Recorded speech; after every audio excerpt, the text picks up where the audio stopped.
Hi everyone. Good evening to everyone. JPKK this time actually has a very interesting international forum. Actually, we are very honored to have actually 4 country speakers from around Asia to talk about on the contract workers problem. Okay. Today our international forum title is Job Security, Contract Workers Crisis in Asia.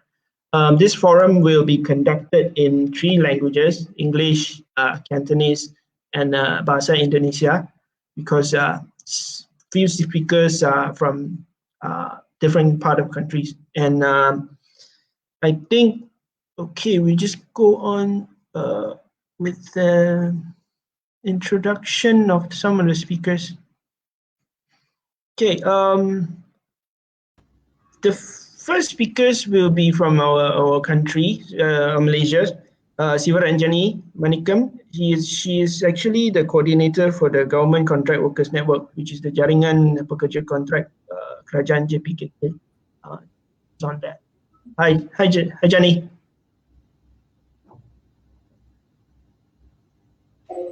Okay. Hello. Hi. I have glad to have you with us. The next one is actually a speaker from Hong Kong. Her name is Miss Lee Mei Shu. She actually is part of the Hong Kong Food and Environmental Hygiene Department of Union. 你好，李小姐。係，hello，係。李小姐係食環署嘅一個工會嘅一份子。副主席。佢係你好。係你好。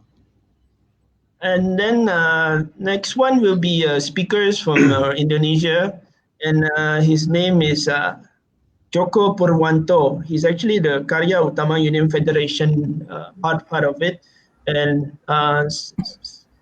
hello, Bapak Joko. Hello, Bapak Joko. Selamat datang. Hello, Comrade Wing. Yeah. Okay, and then the last speaker will be from Philippines, and Selamat petang. Yes, our last speaker is from Philippines, and his name is Mr. Alfredo. He's actually the Municipal Vice Mayor Municipality of the Carmen Siargao Islands. Hi, Mr. Alfredo. Thanks to have you here. Hello, good evening, everyone. Hello from the Philippines. Okay, let's back to our forum. Okay, actually the pandemic. This 2020 pandemic has been exposed how actually the contract system has been abused to maximize the profit at the expense of the workers of all across the country. Actually, I spoke to a few of the speakers, and they actually have almost the same problems.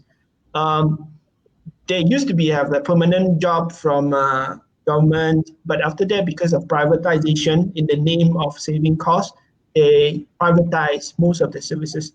And at first they were good at some point, but eventually because the private sectors want to save costs, and then they reduce the benefits. Of course, if they want to reduce the cost, where will they take it from?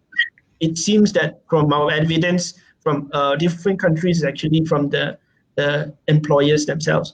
And because of they took out some of the cost saving, a lot of services, the standard of the services has been gone down. And even that, of course, the benefits of the employees were taken away. Some is like sick leave and such.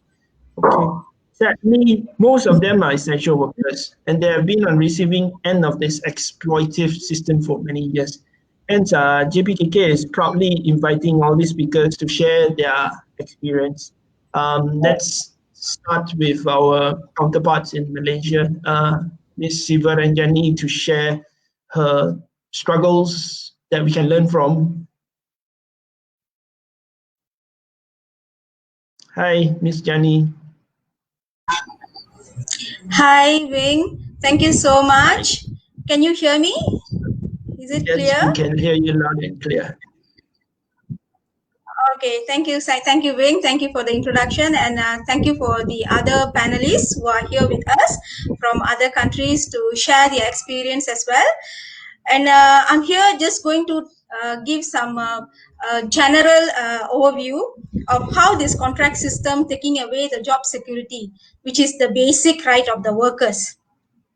If you see, the contract system is in multiple patterns. It exists in multiple patterns. Like workers, even in everywhere in private sector or even in government sectors, everywhere there's a contract system is exist. And then the short-term contracts. Workers are being employed based on the short-term contracts, even though their nature of the employment, if you see, nature of the employment is a permanent in nature, but the workers are being appointed in the contract basis. So it is like rampantly happening everywhere, and it is taking away the job security, which is the basic right of the workers. Not only in Malaysia, it also is everywhere in the world. So what we are focusing, like I am going to focus now, is like solely like our own struggle, like a JPKK, Government Contract Workers Network struggle, that we are fighting for the contract system which is exists in the government premises.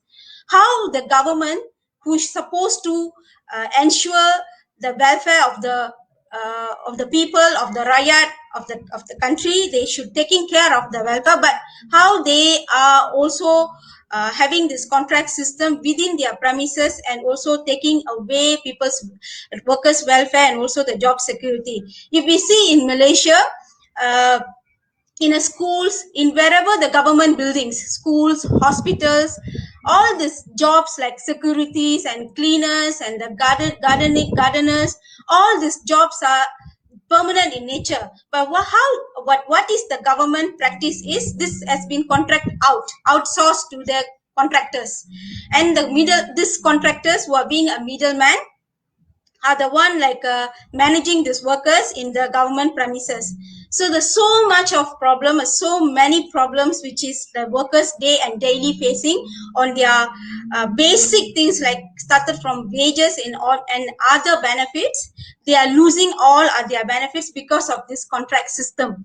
And this contract system, it's been happening in the government sector itself like more than 20 years, because all these workers that we are fighting for, like security guards and also the cleaners and gardeners, these jobs are the civil servants previously in 1997, before 1997.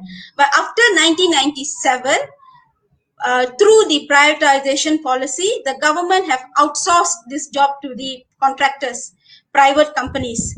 And now if you go to any like a government buildings, you will see all these jobs, all these workers will be wearing like a t-shirt under the name of like a private contractors, and then they will be like paid by these contractors.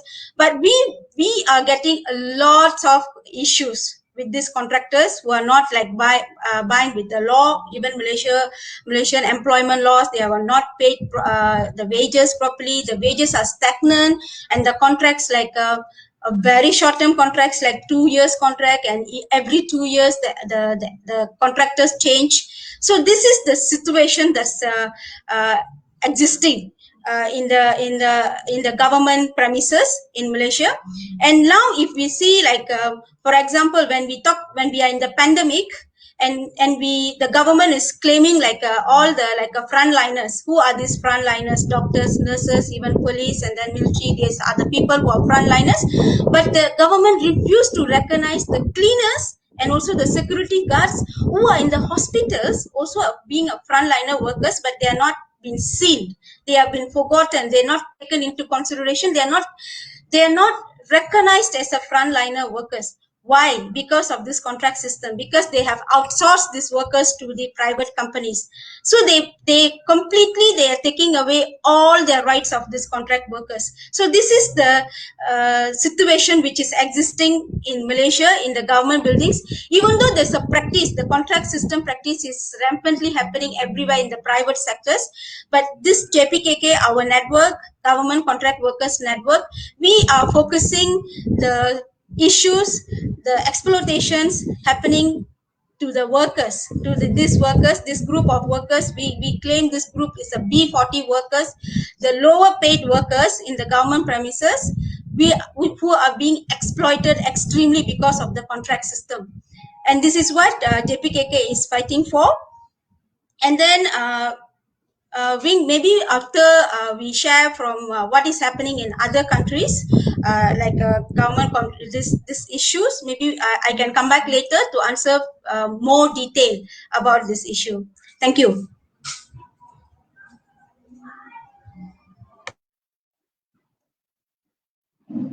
Thank you, Ms. Jani, on the struggles that she explained on the Malaysian side. I think a lot of problems there from the privatization and the contract worker system here.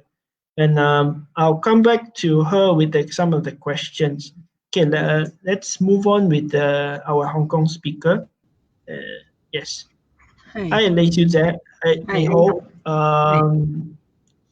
你可唔可以解釋下香港嘅對呢啲外包工嘅問題？I'm asking her to explain some of the struggles of the Hong Kong unions, especially on this contract systems.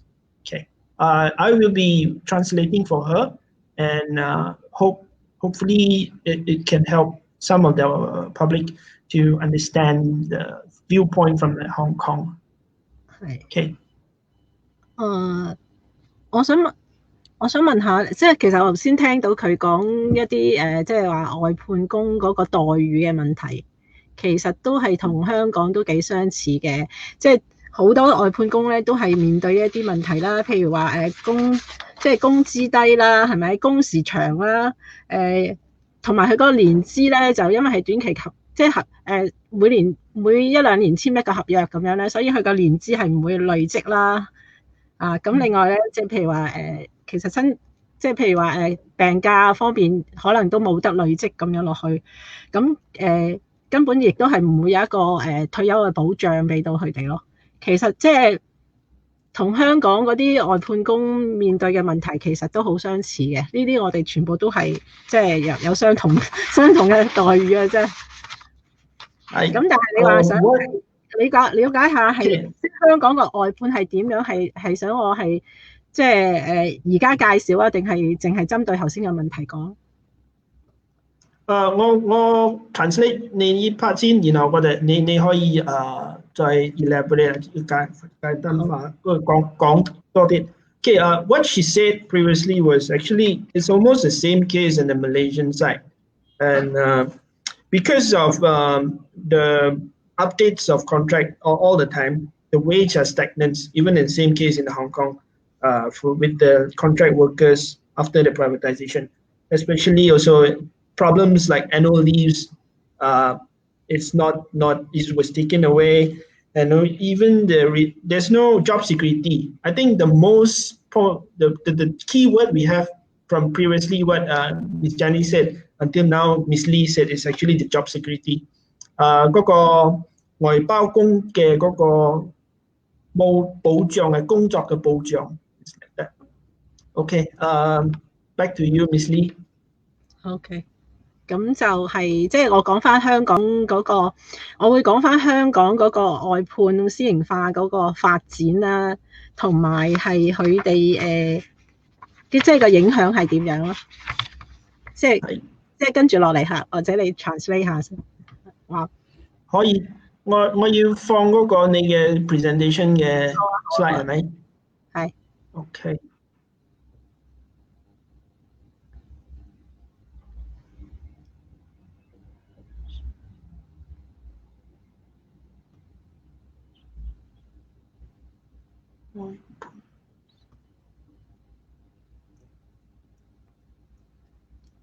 Okay, I think Ms. Lee will be talking about how the history of privatization in Hong Kong works now. I'll help her translate some of what she's going to present. Okay, 交翻俾你，李小姐。好，咁其實香港咧，其實喺87年，即係1987年嗰陣時咧，就都已經首先開始有外判嘅。咁原因咧係咩咧？原因就係經濟太好啦。咁於是咧就嗰啲公務員嘅人工咧就好低啊，請唔到人啊。咁所以咧就政府就話不如就即係外判一啲工種出去啦。咁即係等外判商可能咧就容易請到人啊，舒緩嗰個招工不足嘅原因。咁所以咧當時係一個輔助性質，而係佔嘅份數非常之少啦，約莫係1/10到啦。Okay. What Ms. Lee said was actually the outsourcing or the privatization in Hong Kong was started in 1987. That moment was the economy of Hong Kong was doing great. Actually, the civil servants the wages were very low. So the government thought of a plan to outsource all this some of the service to attract more workers coming in to work for all these services that the Hong Kong government wanted to outsource. So that time was around 10% of them were contract workers and 90% was civil servant. 好，咁好啦，到即係94至97年嗰陣時咧，由於係呢個亞洲嘅金融風暴啊，咁所以咧就即係政府咧就話要即係減低佢嘅政府嘅支出啦，咁所以咧佢就開始即係外判多咗啦，咁同埋咧就用一個價低者得嘅方式去外判，咁目的咧希望咧就壓縮政府嘅開支咯。咁所以由於佢係用一個減赤字嘅目的去外判啦，咁所以咧就當時嚟講係判咗較為多嘅，就差唔多即係外判嘅服務咧，差唔多佔咗政府差唔多有1/2咁多咯。Okay. Then the 97 Asian economic crisis came. So the government has to step in to do something to reduce their costs, and their main objective is actually to reduce the deficit in terms of their budgeting. So there's more and more contract workers has been outsourced. That time, Ms. Lee said there's around 50% of the contract workers in the whole system. 好啦，到咗2000年咧，咁就佢哋係由一個即係減低赤字嘅原因，就變咗為一個政策啦。咁佢哋咧就因為咧喺2001年咧就同呢個 WTO 咧就簽咗一個叫 GATS 嘅叫做服務業協定一個合約，咁咧就係一定要全面開放政府嘅公營服務啊。咁所以咧，政府當時嘅政策就話，我咧就要係從今以後咧，政府就做一個小政府啦，只係愛嚟制定政策同埋一個監管嘅角色。咁喺呢一個階段裏面咧，其實政府係冇冗員嘅。咁但係咧，佢冇冗員之下咧，就去擴大呢個外判。咁所以咧，亦都係推行咗一啲叫做自願離職俾一啲公務員啊咁樣。咁喺呢個時間咧，咁佢由於係一個政策嘅問題啦，咁所以咧就非常之多嘅部門咧就不斷咁樣去外判佢哋嘅工作啦。咁而公務員咧就越嚟越縮小咗，即係個人數咧越嚟越減少咗。咁當時差唔多即係外判佔政府嘅服務咧，差唔多有好多都係去到即係差唔多2/3嘅工作都係外判咗出去咯。咁有啲部門咧，甚至乎咧就即係希望全外判添。咁而牽涉嘅部門咧，真係各個部門都已經有啦，譬如鐵路啊、水務啊、建築署啊、渠務啊，學校都有，學校嘅清潔工、食環署嘅清潔工、房署啊、醫院啊呢啲較為大，即係多公務員嘅工種嗰啲咧，全部都係受影響咯。Okay, what she said was in 2001, the Hong Kong government signed a WTO treaty. It's not a treaty, it's an agreement actually called the GATS. Actually, the General Agreement on Trade Services, opening up all the privatization actually the government of Hong Kong, wanted to be a more smaller role in government role in the administration. So a lot of privatization happened, even in a lot of departments there. That seems to be the point where, let's say, hospitals, schools, and a lot of even the railway system was outsourced some of the services. And there are actually 70% in 2001 compared to 1987. 70% of the contract workers. Okay. OK， 好，咁跟住咧就係呢一張啦，第二張。Okay.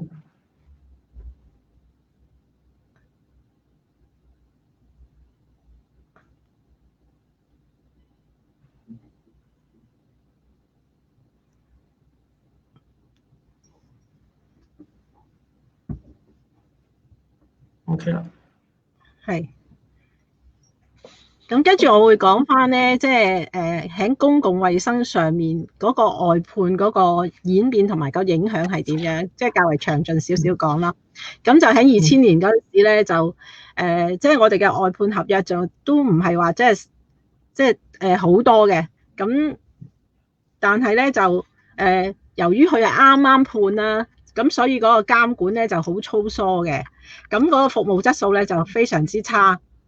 咁由於佢係話用價低者得去即係中標嗰個係價低者得啊嘛，咁所以咧我造成咗呢啲外判商咧就剝削咗啲勞工咯。咁曾經試過佢哋又請一啲黑工啊咁樣，就有所謂嘅10蚊一條街啊，7蚊一個廁所啊，即係洗廁所7蚊一個廁所啊咁樣。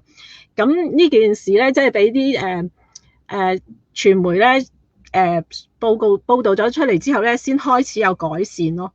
咁呢個時候都係工會咧，都係協助啲工友咧去追翻啲工資啊，同埋遣散費咯。即係啱啱呢個時候咧，先係工會去即係去組織翻啲工人咧，即係佢爭取翻佢哋自己應有嘅工資咯。喺呢個時間係。係。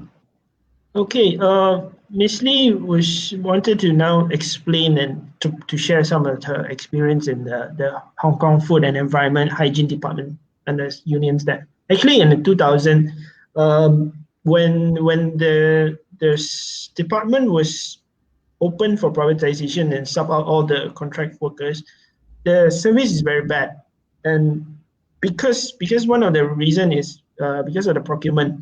The procurement process, the criteria is who gets the lowest cost, they'll hire the lowest cost, and because of that, they are not much. They'll just forfeit the services rather than the quality of the services.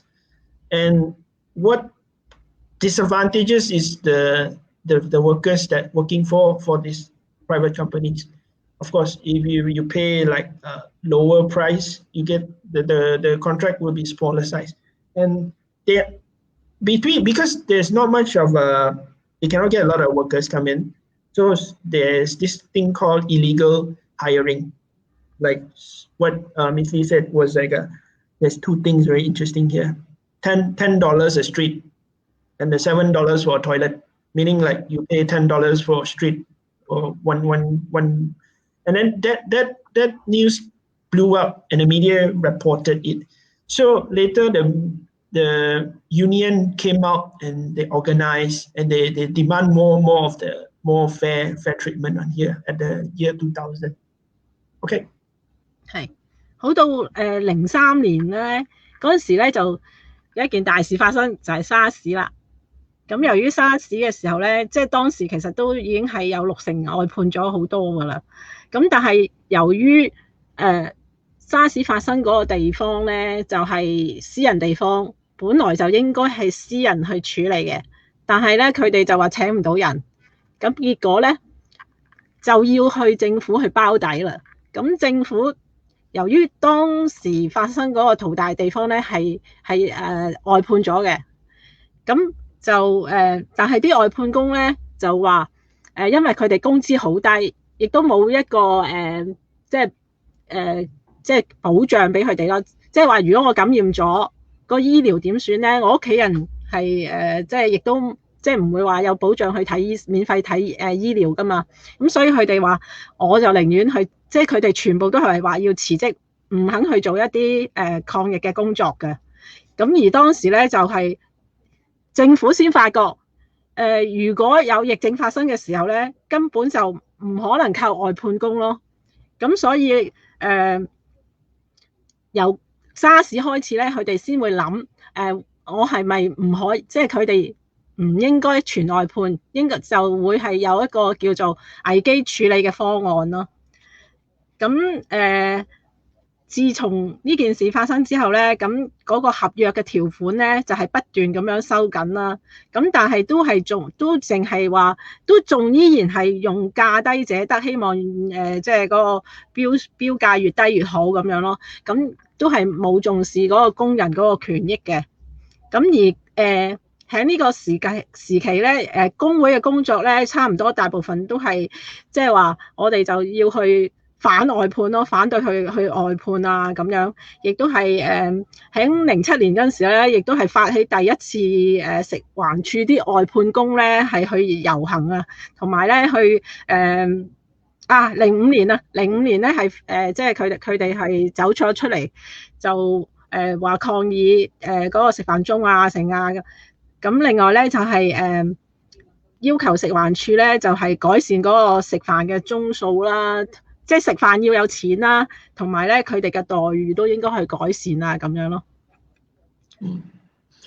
Okay, one turning point for the Hong Kong case was actually in 2003. 2003 has everyone knows there's the SARS outbreak, and because when the SARS outbreak came in, that time was like 60% of the workers in the contract system. A lot of them don't want to work. Of course, who want to work when like your benefits wasn't paid, your medical was not being secured, and a lot of benefits were not given by the private companies. A lot of workers would say, and I don't want to work for this. It might jeopardize my health and my family. So it became a problem. It also became the problems for the government that seen that when crisis like SARS came in, and perhaps COVID-19 is one thing. Maybe we'll talk about that later, but I'll translate more on that. Is the union actually came in 2005, had a rally. They reorganized and get a rally, and then in 2007 had a strike on that. Demand more actually on the workers' rights there, and some of it's a turning point for the union actually in the 2003. SARS showed that during like crisis like this, private companies are not the one that be responsible. Even though Ms. Lee said when the SARS happened, private companies cannot find people to work. The government have to step in to solve some of the problems there. Okay. 係好啦，咁到即係15年嘅時候咧，其實就已經係即係差唔多有70%都外判晒㗎啦。咁由於工會不斷咁去爭取啦，咁所以即係佢哋嘅工資係因為係好永遠都係非常之低㗎嘛。咁於是當時工會大部分都係爭取嗰個工資，即係提高工資同埋個待遇嘅。咁喺2011年5月嗰陣時咧，就通過咗一個叫做最低工資啊，即係立法通過最低工資。咁於是外判嗰個合約嗰度咧就會寫到詳盡咗，話嗰個工人嘅工資咧唔可以低過呢個最低工資咯。咁當時都係訂立咗，政府喺標書裏面就訂立咗一個叫標準僱員合約。咁雖然係有咁訂立咧，但係即係嗰個基本嘅保障都依然係唔足夠嘅。咁所以咧工人咧，即係尤其是嗰個遣散費嘅即係安排咧，都係保障唔到嘅。咁所以工人咧都係需要通過呢個集體嘅行動咧，就去即係去嗰啲外判商嗰度抗議啊，咁爭取翻佢哋應有嘅待遇咁樣咯。In the year 2015, actually, it was recorded 70% of contract workers in the system. And actually, it was the 2011 minimum wage, like Malaysia case. They set a minimum wage in 2011, and then they even got the standard contract for protecting the workers. But however, it's not very comprehensive enough. So the union came up again and reorganized to demand what they should have in 2015. 即係話喺呢個階段，我哋都係要推動政府喺嗰個合約上咧嘅條款啊，係應該係保障到嗰啲工人咯。即係我哋嘅策略啊。The strategy of the union was actually to impose the benefits in the contracts between the private companies and the contract workers. That's the strategy of the union that time in 2015. 啱冇啊？係，咁就好到18年咧，其實就即係80%差唔多80%都外判晒㗎啦。咁有一個現象就會造成咗一個叫做寡頭壟斷啊！因為咧就係我哋有成34份合約嘅，但係咧只係得返5個承辦商嘅啫。咁即係話一啲大嘅財團咧就可以包籠咗所有嘅外判合約咯。我哋嘅每個合約咧差唔多成1億咁滯啊！而家咁，但係佢哋咧都係依然係當時嚟講，依然係用最低工資去請人，而請到嘅人咧多數係啲老弱嘅工人啦。咁所以咧工會咧亦都係一路咁樣去反映翻呢樣嘢啦。咁所以就我哋話你哋嘅評分制度咧，價低咧係70%啊，所以咧就永遠承辦商都會用最低嘅價嚟到落標，咁工人嘅工資咧永遠都係最低咯，變咗。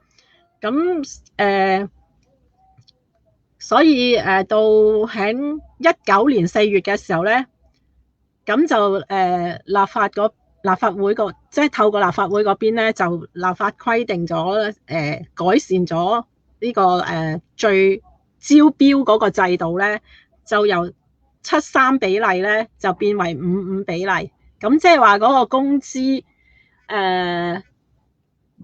嗰個成分咧係佔5分啦。咁變咗就承辦商咧就可以將工人嘅工資提高翻。咁即係我哋都會見到咧，即係新攞到嘅合約咧，嗰啲工友外判嘅工人咧，嗰個工資咧都係提高咗嘅。咁喺呢一個階段裏面咧，有一個好特別嘅問題發生啦。頭先我咪話係寡頭壟斷啦，係咪？咁由於我哋嘅合約咧係越嚟越緊，即係越嚟越收緊啦，咁所以就承辦商咧可能就即係要被罰款㗎，因為如果佢做得唔好咧，要被罰款㗎嘛。咁佢咧就罰好多啊！當時即係有一區咧罰得好多。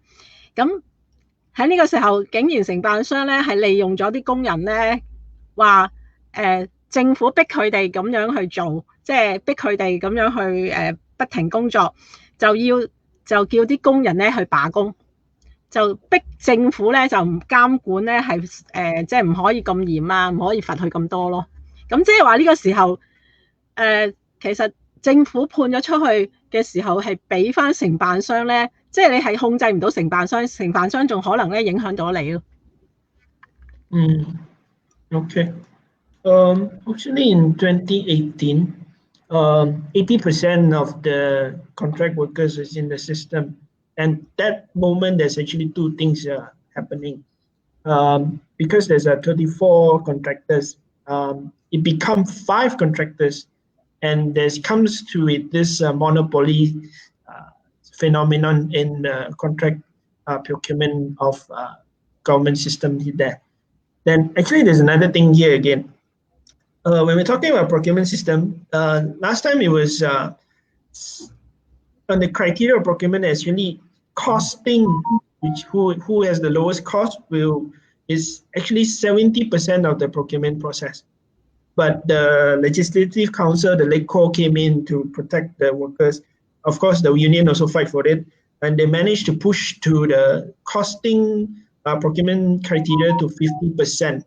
Technically meaning, how to say this is when a company, it's not the procurement system is not focusing on costing anymore. It's actually focusing on less on the costing. You can see the transfer to more of the quality of the services.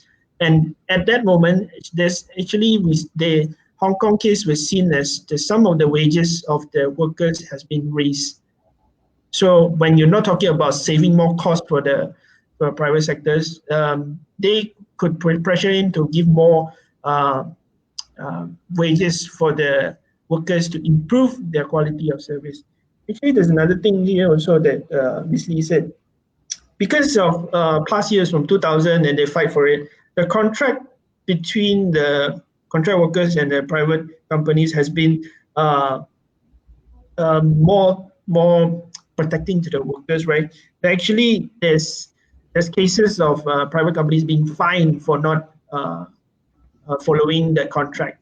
The contract I had a conversation with Ms. Lee said was last time was this thin and then it become like a 20-pager. And so there are some cases that in the Hong Kong scenes that this pushing of movement and union has bolstered that the government is seeing this as a problem and workers being protected. And the government there has also fined some of the private companies. But in the end, private companies has their own way. Some of the private companies, she said, they hired some of the private companies to do strikes. And they're pressuring the government for loosening some of these restrictions there. 咁我哋會睇到咧，就而家即係嗰個承辦商咧，就會係即係坐大咗承辦商，因為點解咧？政府咧係冇乜請長工啦，亦都喺個設備上咧好難去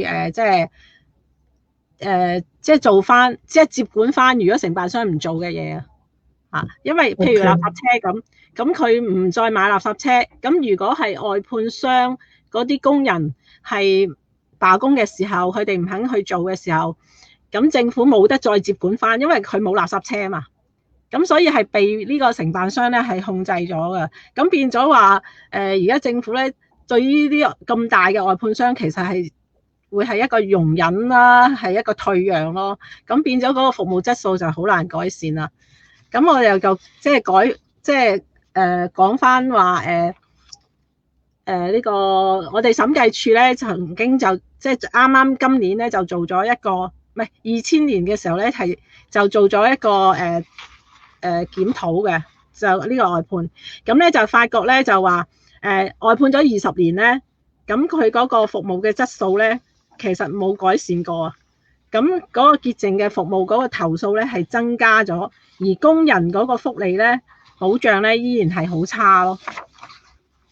咁我哋會睇到個表啦，係啦，嚇你講咗先，係。係李小姐，你繼續，對唔住。啊，咁嗱呢個表咧就係話嗰個投訴嘅數字咧係即係話你外判咗咁多年嘅，咁但係你個投訴數字咧你係不斷咁增加，即係話嗰個服務質素係冇改善到咯。咁同埋就算嗰個承辦商嗰個服務係即係承辦商嗰個計分咧係好低0分嘅，但係都可以中標。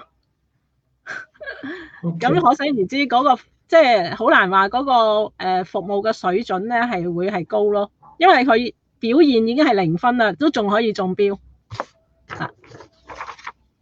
Okay, Ms. Lee actually said that through the 20 years, you can see here, if I just may show you this, across the year from 2015 to 2019, actually she said there's previous more 20 years data. If you can see that the cases of complaints from those services has been increased. So we can summarize that 20 years of privatization, the complaints has been increased. And another point is some of the procurement criteria for some of the private companies, even they have 0 points, which is in the rating system, they even got the procurement. And OK， 李小姐，我要因為時間嘅問題，所以我 Q&A 陣間我再翻嚟問你。好。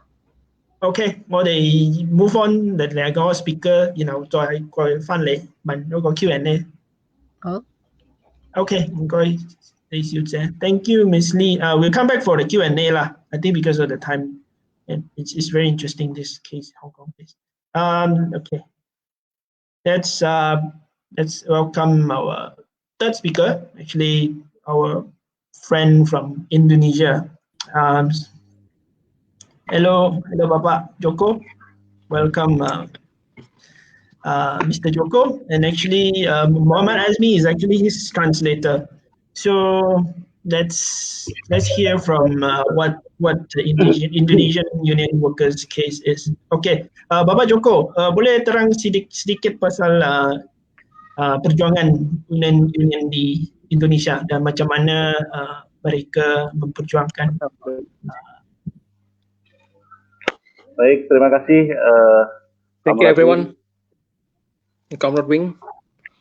Mohon maaf saya menggunakan bahasa Indonesia. I'm sorry, I'm using Indonesian. Bahasa Inggrisnya tidak terlampau bagus, ya saya harus menggunakan My English is not really good.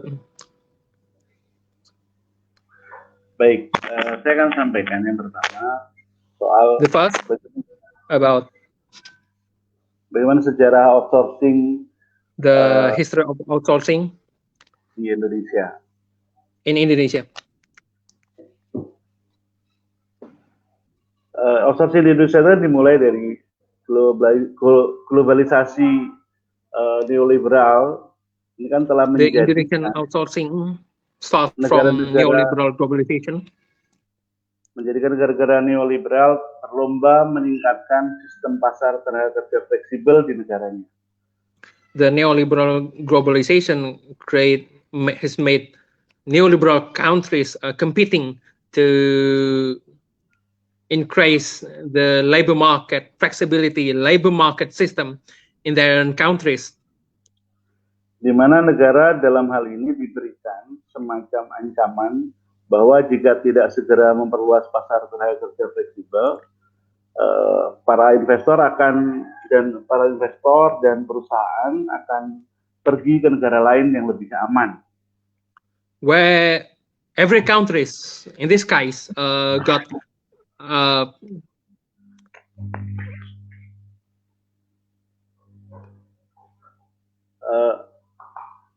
dalam hal ini kita bisa melihat dengan jelas bahwa negara berperan besar sebagai penentu bagaimana sistem sistem pasar tenaga kerja fleksibel ini diterapkan di negara yang berbeda. Apakah ia berada di sisi kaum buruh atau berada di sisi para pemilik modal. Asmi.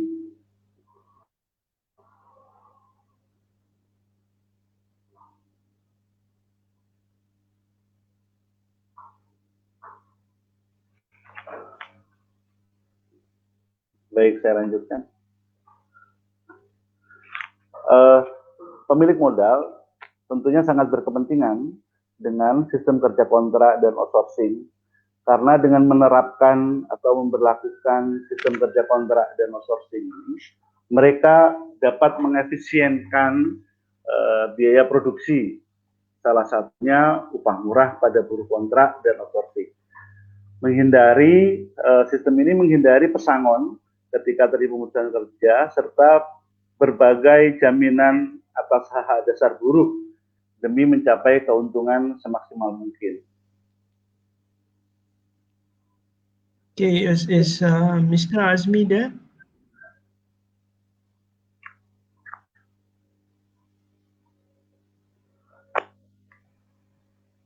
Maaf ya Pak Joko, saya rasa rakan Azmi ada sedikit masalah.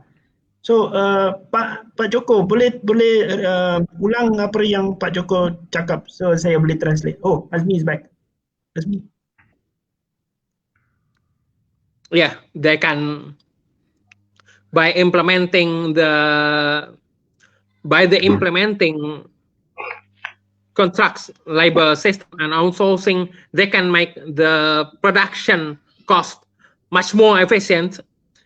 That is the low minimum wage on contract worker and outsourcing worker. They can avoid the payment, the holiday payment, and so many allowances and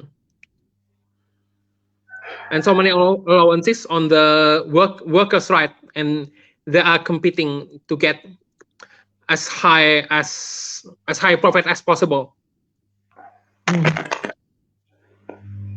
Di Indonesia, regulasi undang-undang yang digunakan oleh pemerintah itu adalah Undang-Undang Nomor 13 Tahun 2003 tentang ketenagakerjaan atau yang lebih dikenal dengan UK 13/2003. In Indonesia, this regulation called as Act Number 13/2003 about the labor system, or we call as labor law number 13/2003. That regulation, undang-undang tersebut merupakan undang-undang yang melegalkan atau mengesahkan sistem kerja kontrak dan outsourcing di Indonesia. This law is acts of parliament which legalize the working labor system and also. Nah, dengan adanya undang-undang ketenagakerjaan tersebut, para pengusaha tidak perlu takut ketika ingin menerapkan sistem kerja kontrak dan outsourcing di perusahaannya.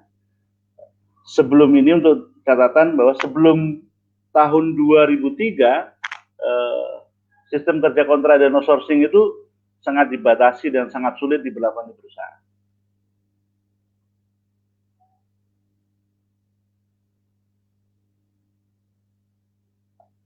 Asmi, are you there?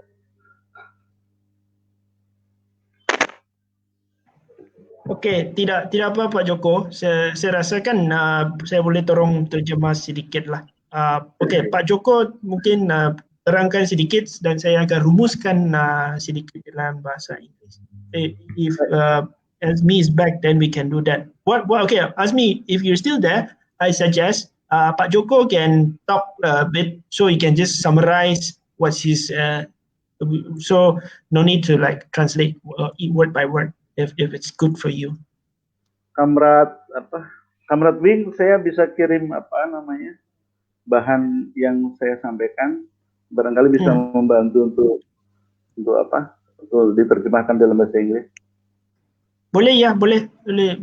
Pak Joko boleh hantar sekarang, saya boleh tunjuk dalam ini. Sebentar. Saya kirim via WA ya, WhatsApp.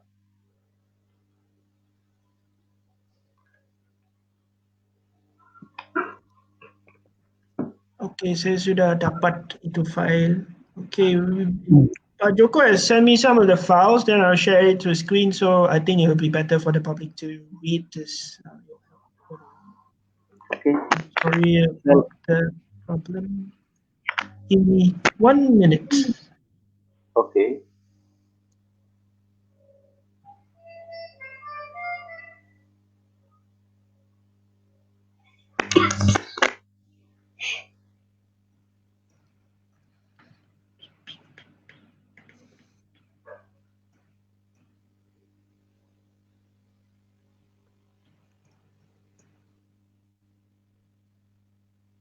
Okay. Baik, saya lanjutkan. Iya, silakan, permisi. Saya ulang dari di Indonesia. Di Saya lanjutkan saja. Dengan kata lain bahwa para pengusaha itu dilindungi oleh negara melalui Undang-Undang Nomor 13 Tahun 2003 tersebut. Nah, Undang-Undang Nomor 13 Tahun 2003 ini merupakan bukti bahwa negara melalui pemerintah dan DPR, legislatif, DPR itu Lembaga Perwakilan Rakyat, telah sepenuhnya berada di sisi pengusaha dan berlawanan dengan kaum buruh.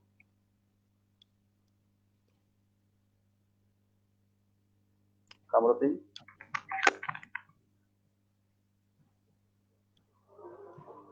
Mr. Azmi, would you like to translate or summarize? Yeah. In Indonesia, this regulation is called as Act Number 1000/2003 about the labor system. That is called as Undang-Undang 13/2003. This law is a regulation that legalized the working system contract and outsourcing in Indonesia. So by the Act Number 13/2003, the capital owner do not need to worry or hesitant if they want to recruit a contract worker and outsourcing worker in their own corporation. In other words, they are protected by this law or this act of parliament by the state, and it showed that the country, the government and parliament are on the side of the capital owner, and they are side by side, contrary with the interest of labor or worker.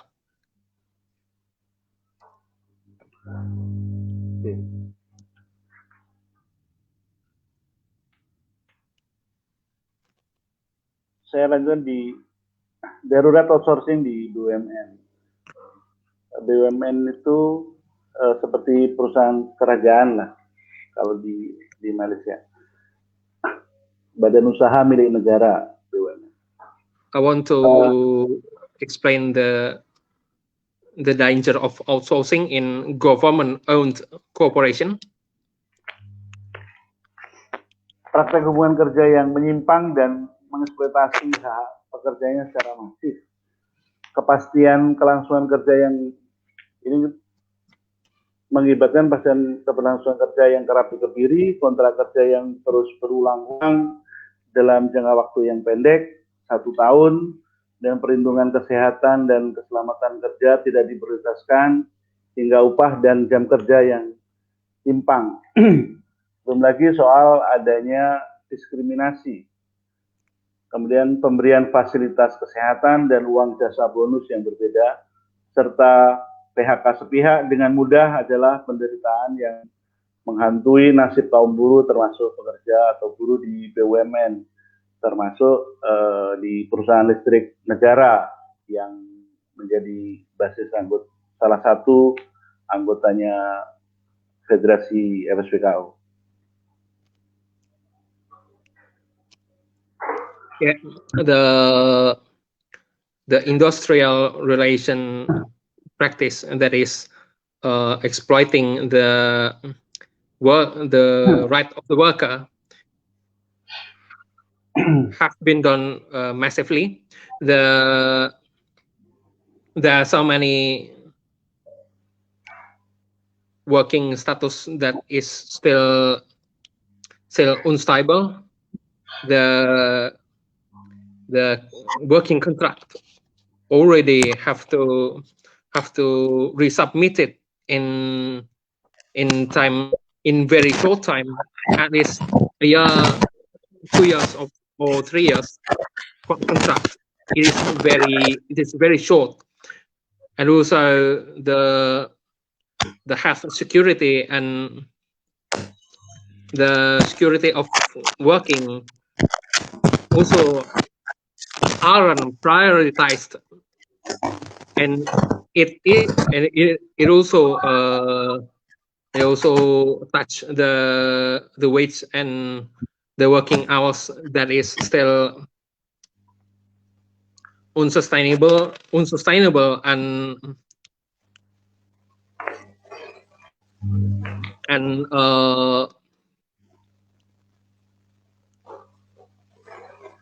very different between other sector.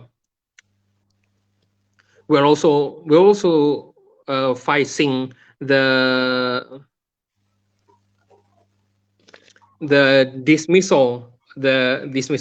It is dismissal done by the supervisor or someone from higher authority that will be haunting the worker, including worker in government-owned company. The parent is one of company that implementing this. The PLN stands for State Electricity Corporation.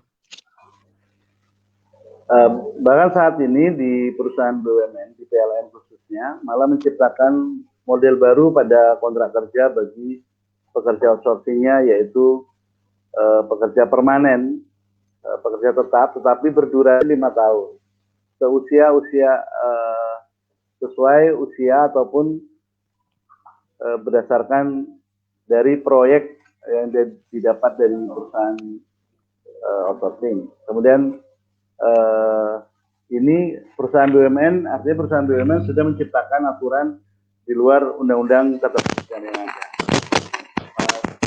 Padahal pada tahun 2013 Panitia Kerja Komisi 9 DPR RI itu telah menetapkan rekomendasi ini memuat penghapusan sistem kerja kontrak kerja outsourcing di BUMN.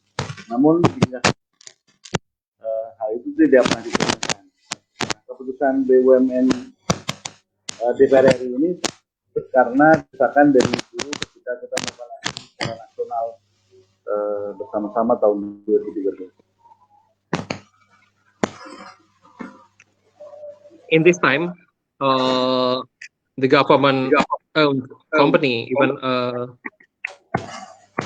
even creating the new model on contract working for its outsourcing worker. That is, the permanent worker have to renew their contract for every 5 years according to their age, their time of according to time they got admitted to the company, or as long as the project is still going.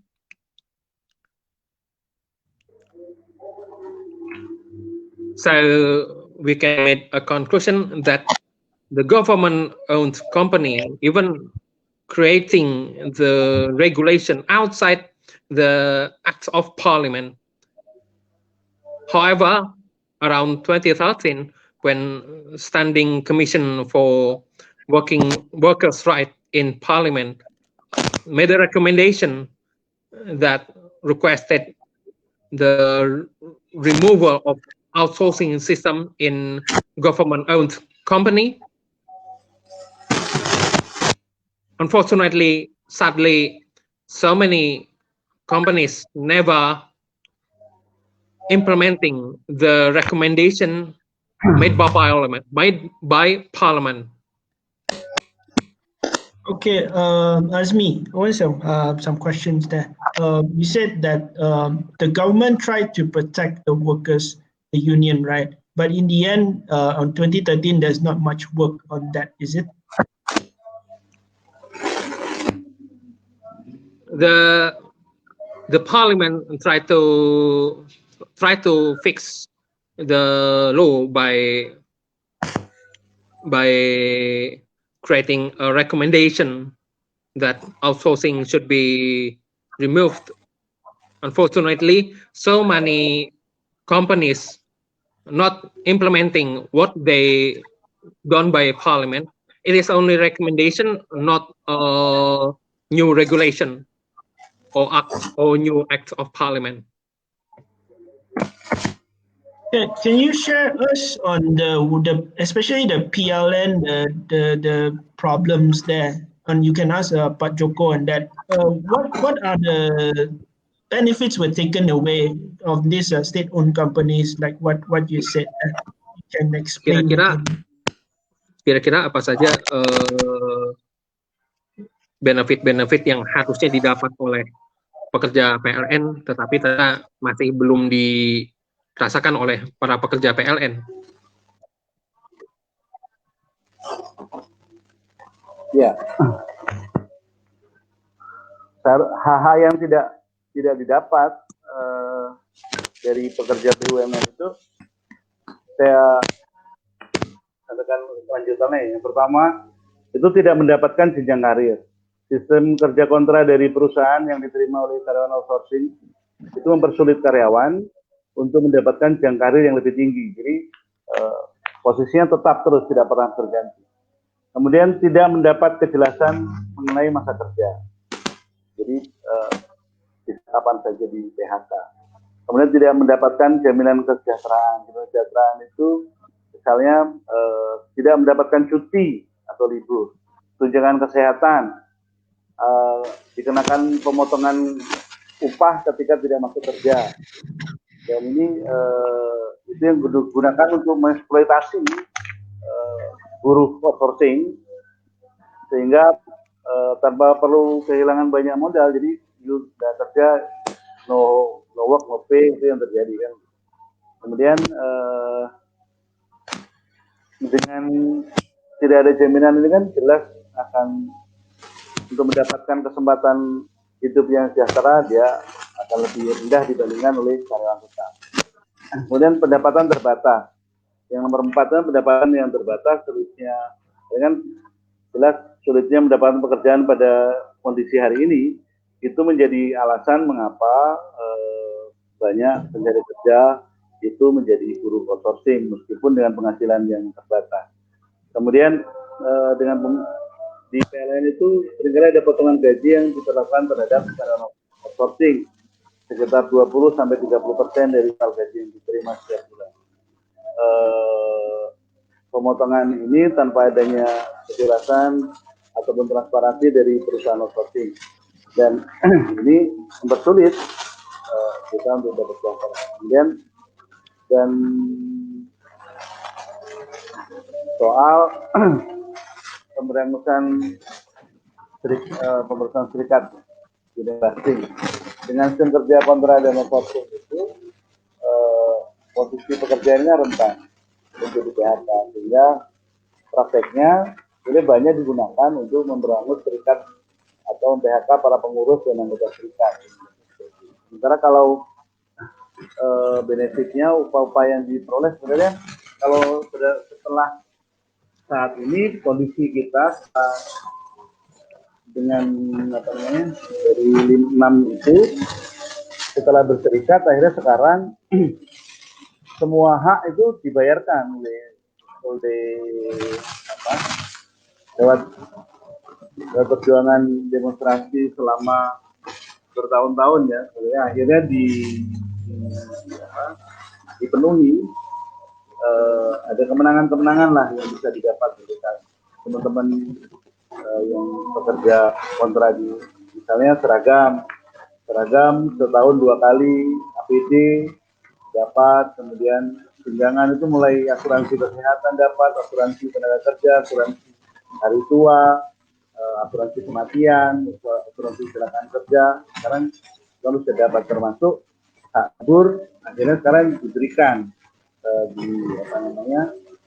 oleh kawan-kawan yang bekerja di PLN itu lewat ya demo yang berjilid-jilid seperti itu.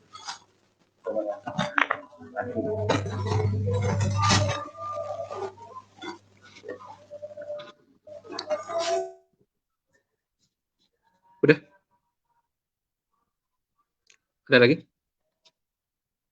Yang kalau kelanjutannya yang bawahnya mau sekalian tuntutan kan tadi pertanyaannya soal benefit yang diperoleh ya. Iya. Iya. Oke. Itu yang the problem that the outsourced workers are facing uncertainty of their own career level. The second is about the certainty of whether they can be removed or stay in their own position. The third is the outsourced worker got no leave of absence if they are, if for example they need to rest or got a trouble with their own family. And the fourth is a possibility of reduction of wage anytime without transparency from the companies. These are the reasons the outsourced worker are creating the union to demand to their own companies. By contract working system, the companies can easily remove union leader and remove them from where they work. There are some victories that the union reached. For example, the worker in state electricity company, they got safety equipment, the insurance for healthcare, the insurance when they are pension, and plenty numerous insurance from the company. Boleh dilanjutkan? Ya. Setelah dapat ada berapa yang tidak saya tulis tadi udah disampaikan ya? Itu belum begini. Soal HH tadi itu udah disampaikan. Udah ditranslate. Yeah, can you, Comrade Wing, can you show the hyper on there? Okay, sure, Azmi. I'll share the paper just now. Ya, Pak Joko, saya akan sharekan itu screen. Ya. Yang di mana satu? Saya terjemah. Ada, saya ada. Tadi saya tidak tuliskan di situ tadi yang saya sampaikan terakhir bahwa dari pertanyaan kamu tadi soal apa yang bisa diperoleh hari ini setelah melalui perjuangan bertahun-tahun itu, setelah dari tahun 2013 ini dimulai dari tahun 2013 kita akhirnya berhasil mendesak PLN itu untuk membayarkan upah itu sama antara pekerja tetap dengan yang outsourcing.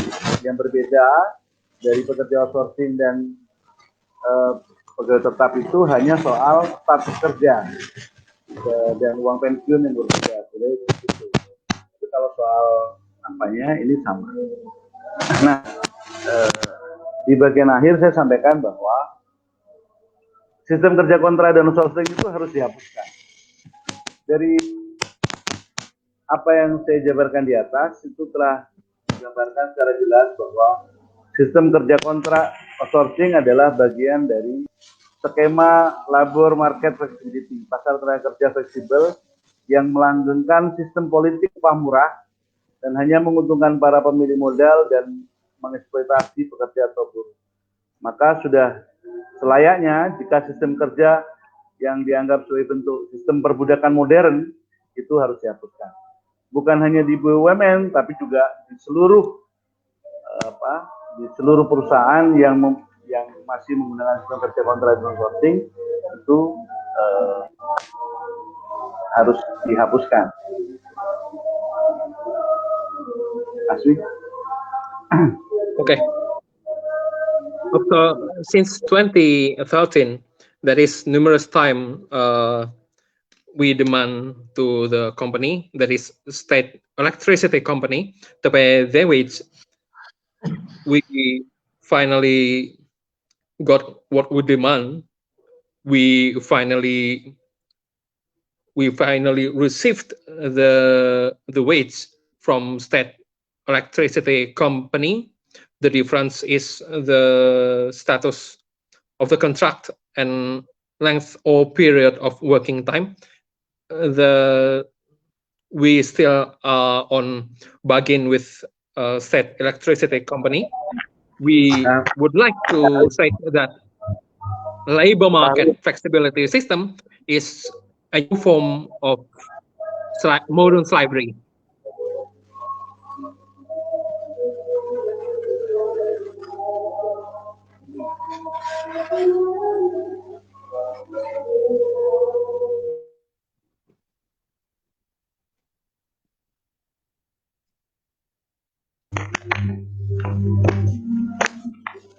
Baik, itu yang bisa saya sampaikan, Kamrat Wing. Kalau nanti setelah ini barangkali ada pertanyaan, bagaimana pengorganisasian, bagaimana MSWKU, Federasi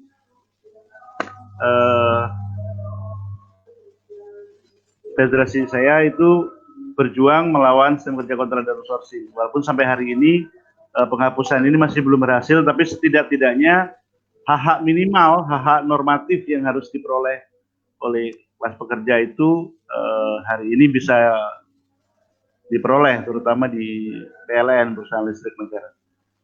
Terima kasih kesempatannya. Saya kembalikan ke kamu. I think that's all that I can explain. At least normative rights can be received by us from the company. We would like to announce that not only in state electricity company, but also in other companies across the country can pay rights and respect the labor rights. Thank you.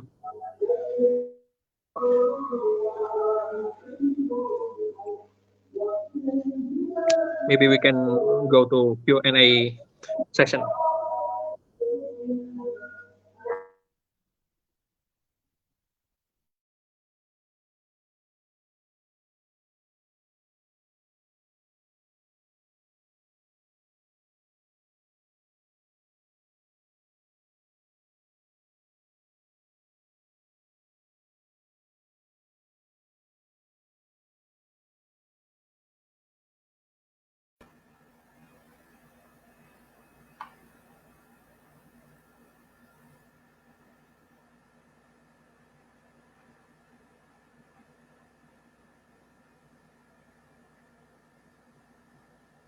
Okay, sorry that I haven't unmuted my mic. Okay, let's move on to the fourth speaker. Our fourth speaker is from Philippines. Actually, we have three groups also, mostly previously are from the union workers. And interestingly, we got a speaker from the Mayor Municipal, and we would like to hear some of the Philippine case on his perspective here. I would like to invite Mr. Alfredo. Hi, Mr. Alfredo.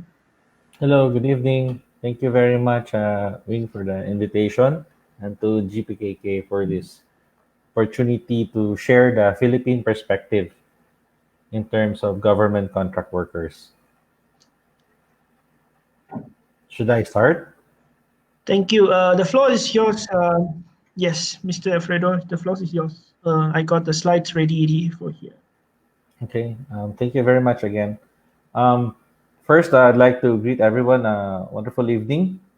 And to the previous speakers, they were basically sharing a lot, as Wing mentioned, about their experience from the workers' perspective.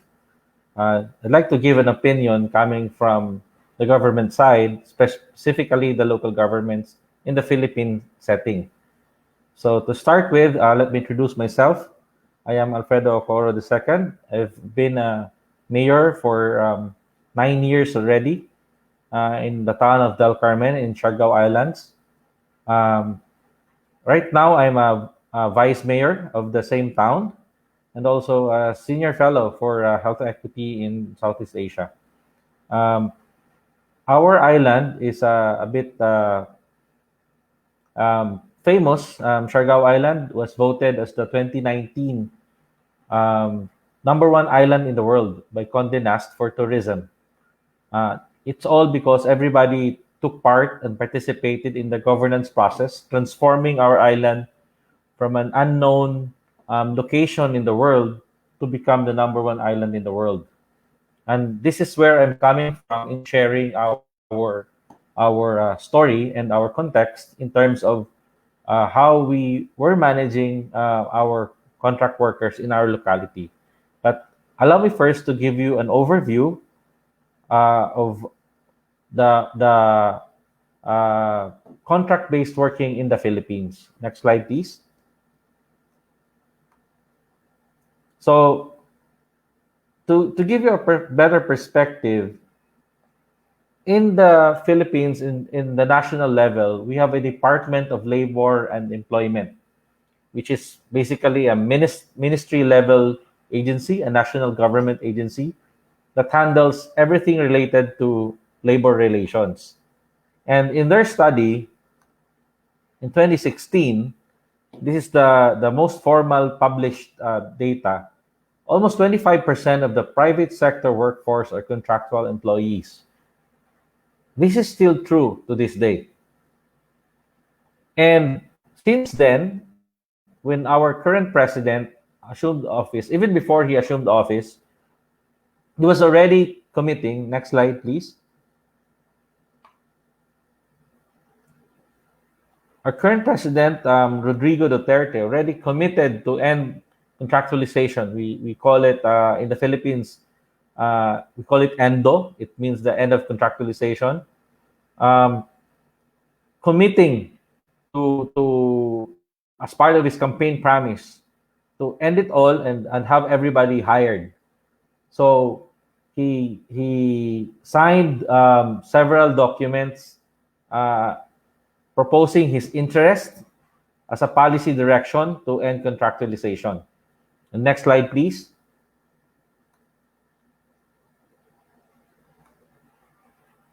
In this slide, you'll see that there are timelines in how this administration was trying to push to finally end contractualization, both in government and in the private sector.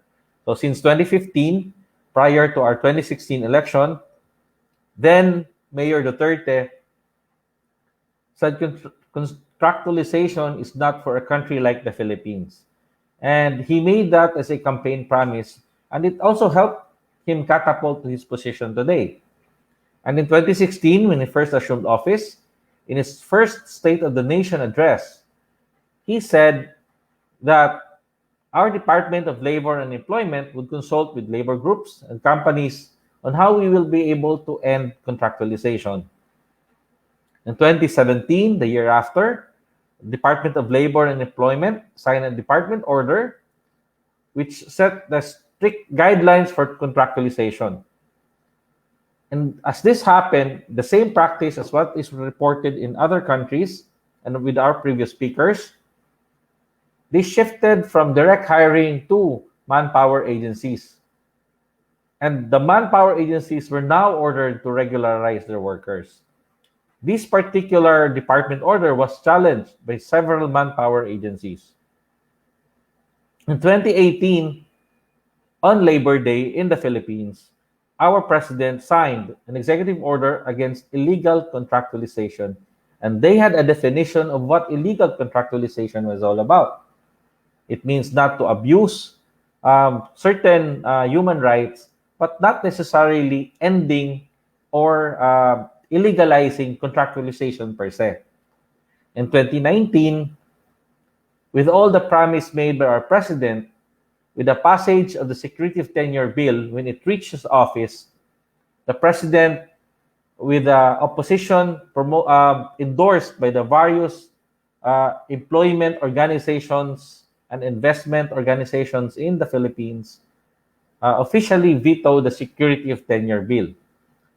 He said business should be allowed to determine whether they can outsource certain activities or not. Until today, we still have a lot of practice in terms of contractualization because of the veto of the security of tenure bill. So, in the government, next slide, please. Our civil servants are protected or managed under the Civil Commission on Civil Service, or CSC. And there are legal bases for hiring of government contractual workers, starting off in 1987 when we were able to have our new constitution, coming off a people power from 1986. We revised our constitution, and therefore, at that time, they issued new administrative orders and executive orders. And it allowed then, because we had a troubled government at the time, allowed governments, including government-controlled corporations, the employment of what we refer to in the Philippines as job orders, casuals, or contractuals. A few years later, through the Commission of the Civil Service, they issued several memorandum circulars, resolutions, and joint circulars to clarify the management and handling of the various contract workers. Again, they are classified as job orders, we call them casuals, or contractuals. And later we'll try to have a brief overview of the differences of the said positions. Bottom line, in all the legal basis being curated by the Philippine government, the job orders and the contract of service workers are not covered by the civil service law and rules, but governed by a contract, memorandum of agreement. Thus, they are not credited as government service. Next slide, please.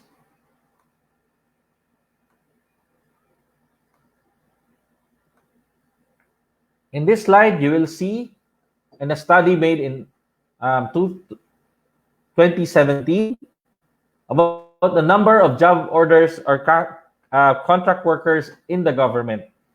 And you will notice that the most number of job orders and contract of service workers are coming from the local government units, not actually from the national government nor the government-controlled corporations. In October 2020 of last year, it was reported that the national government has roughly around 650,000 or 700,000 contract workers, or 33% of the total government workforce. The local governments, however, there's almost an equivalent number of regular employees or permanent employees versus the number of contractual employees. Next slide, please.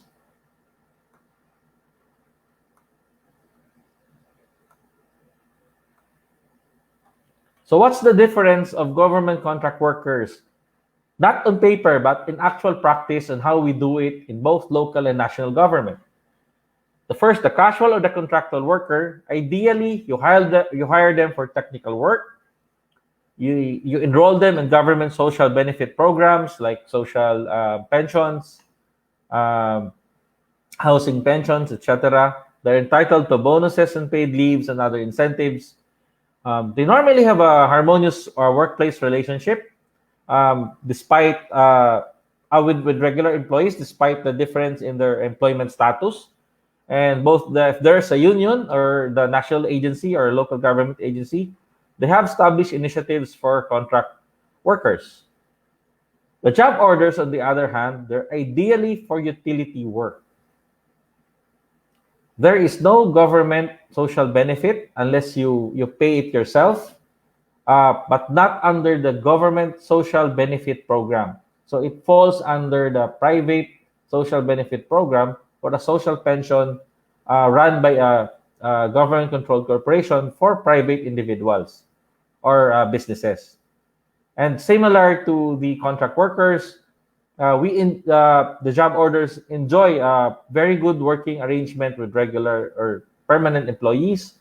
And again, similar to the contract workers, both the union and the agency, the national or local government, they have initiatives specifically catering to the job orders.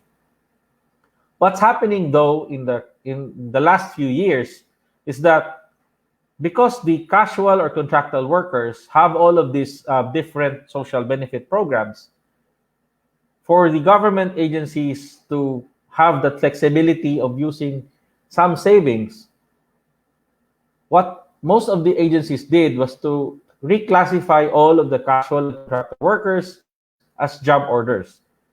So now the job orders, instead of doing utility work, they both do technical or utility work. And it is up to the hiring agency, both local or national, that sometimes would dictate the salary of the job orders or the contractor workers. Having said that, the next slide, please.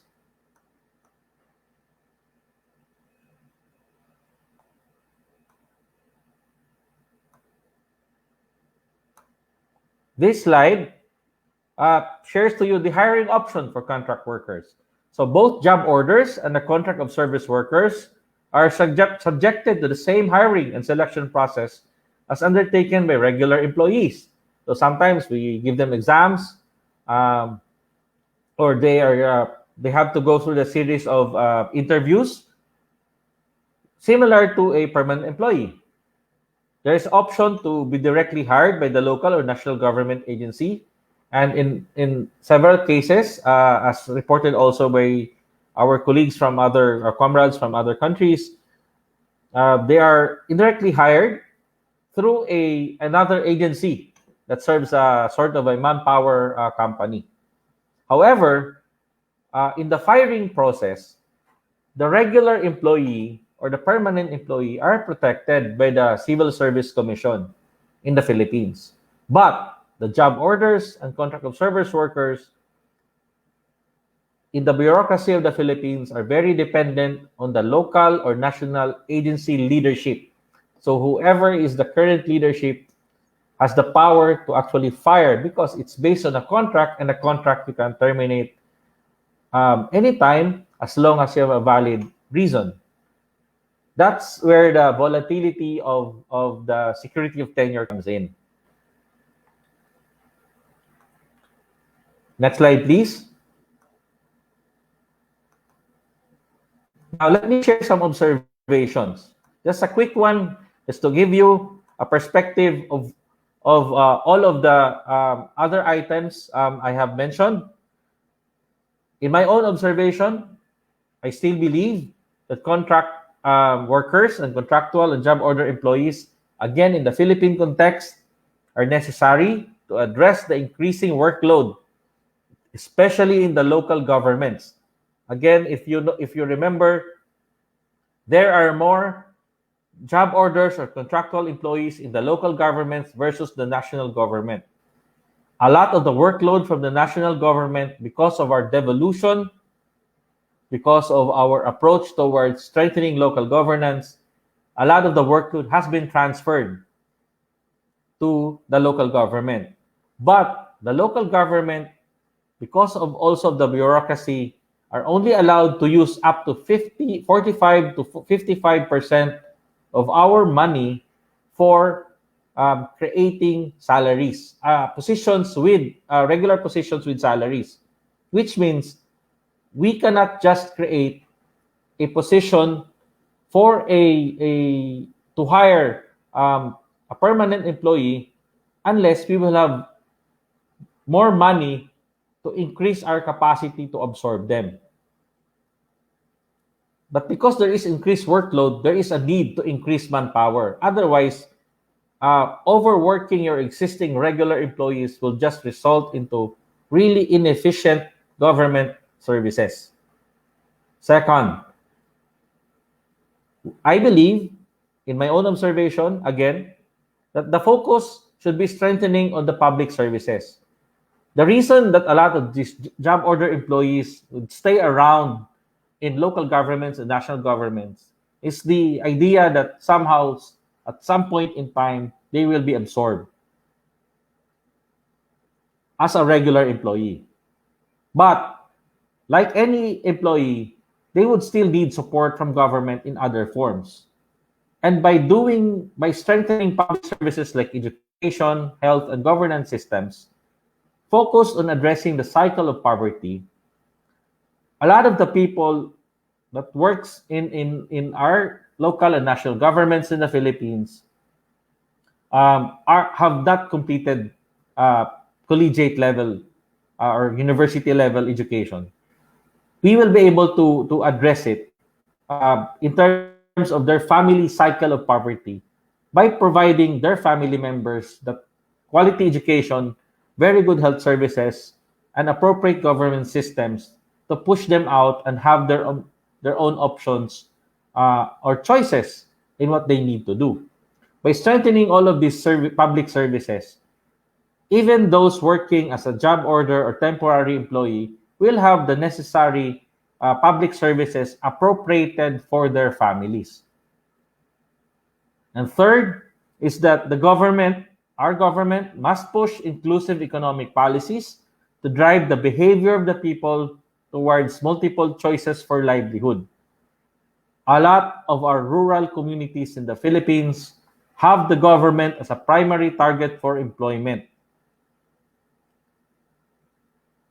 except when they really want to become public servant. But they want the government because it has a stable salary. It means you're protected under the civil service policy.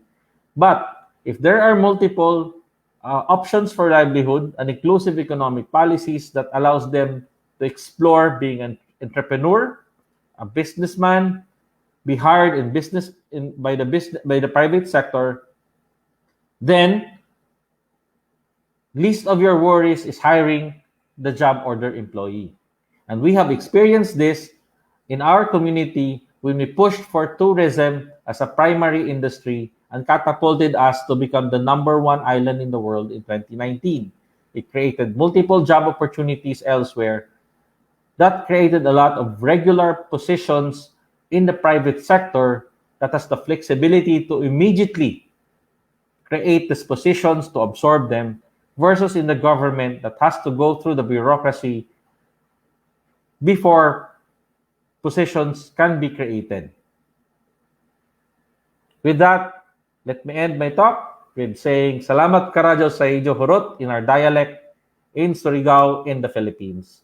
I hope I was able to provide some information about the Philippine setting in terms of handling government contract workers. Okay, thank you very much, Mr. Alfredo, on the explanation there. I think we learned some of the government's perspective on the government contract. I think I'll just bring up all the speakers and then finish the session with a concluding remark.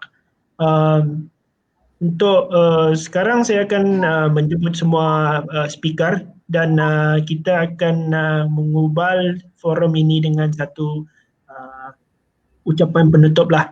我哋而家會請所有嘅 speaker， 然後俾一個總結啦。Okay. Miss Sivaranjani, let's start with you first, Sally. Thank you, Wing. As I discussed before, the JPKK struggle, we are fighting for this B40 workers in the government premises who are being contracted out. This is contract workers. Actually, the biggest issue is this is the permanent jobs, like whatever the jobs that we are talking about, like cleaners and the security guards and the gardeners. These are the permanent jobs in nature. Then why the contract system is being implemented? And it is moreover the government is the one doing it in their premises. And we think it is like a great like exploitation is happening to the workers through the contract system. And also it is like taking away the job security, and of course all the I mean all sectors. This is happening rampantly, but when the JPKK is only we are taking on the struggle specifically for the contract workers in the government premises, and very specific to the group like workers like cleaners and security guards and all things. And what we think, like the middle person existing, the contractors, is the one like abusing and also violating the workers' rights. And we are advocating to, and also we are campaigning to the government that this contract system need to be abolished, and then this government must look into the exploitation that's happening to the workers.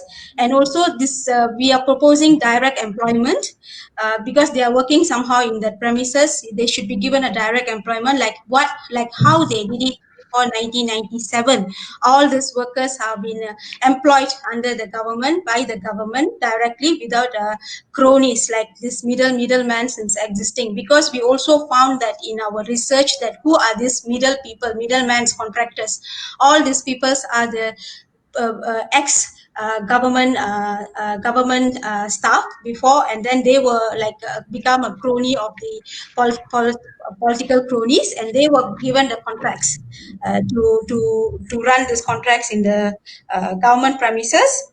And of course, what we are saying, like the government should abolish this system, and also like laws need to be like strengthened. If you see in Malaysia in 2012, under the Employment Act, there's a contract. There is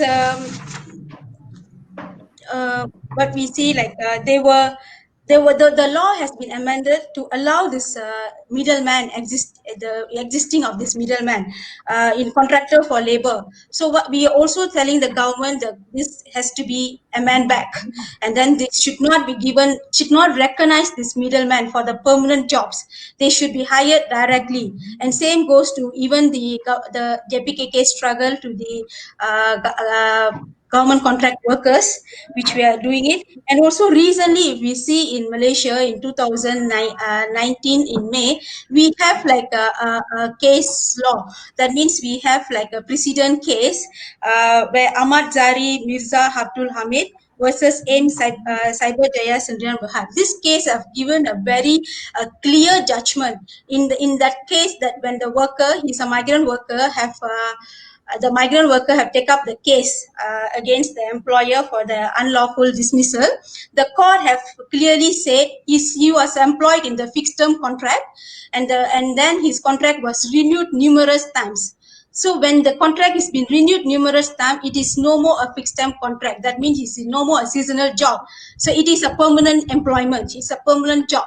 So this gives a very good sign for us when there's a contract, short-term contracts is given for the permanent employment, and it is really a violation. So this case precedent should be taken serious by the government and look into bringing the change in the system. Of course, what we are asking to the public is to give solidarity to our campaign, come on board with us. Those who are affected workers, they should see, of course, we understand a lot of workers always have the fear when they go against their employer, go against to do anything like campaigning like for a better system. But we must understand, to bring changes, we always need to organize ourselves and come together, and then how we can together can bring the change. And of course, job security is one of the basic rights of the workers. And through these various methods, the job security has been taken away from the workers. And we see one of the most exploitative and most dangerous method of that the rampantly being used is the contract system to taking away the workers' job security, and this need to be corrected.